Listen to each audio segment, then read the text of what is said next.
好，来继续来看艺人王大陆涉嫌假破病、闪做兵，以15万来交保。即卖这个王大陆交结着闪兵集团、闪做兵的手法马现光咯。第一招是反复长时间来禁开，要来制造着血压无正常。也毋过这招是无用效。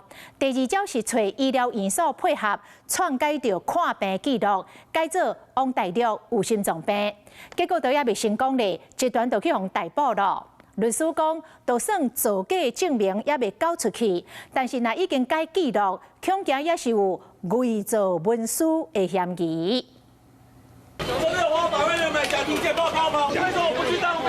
艺人王大陆面对镜头拢唔讲话，为着会当卖操兵，伊开100万和闪兵集团勾结。我现在提醒说，我们单位有进吗？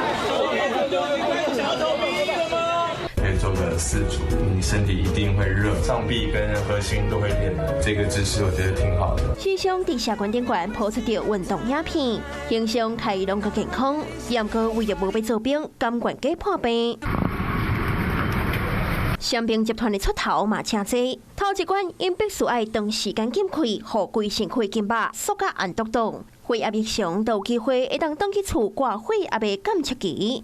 想袂到王大陆伫头一关都互看破骹手，也毋过闪兵集团还佫有第2步，就是找会当配合的医疗元素改就诊记录，假讲有心脏病。是讲都也未成功，就互警方逮捕。王大陆确定就爱伫10月13就被走兵。如果已经请医生开立这个假的诊断证明的部分，纵使还没有行使、还没有交给兵役单位的情况下，仍然构成伪变造、伪造文书，那最重可处3年以下的有期徒刑。得兵役的事件引发着争议，嘛影响到伊的演艺事业。是讲这一切拢是未了讲。33岁王大陆，有完都爱负起着个人的义务，乖乖啊就被走兵。你好，我是宋彦明。想掌握最及时的新闻资讯吗？赶紧订阅、按赞、开启小铃铛，锁定华视新闻 YouTube 频道。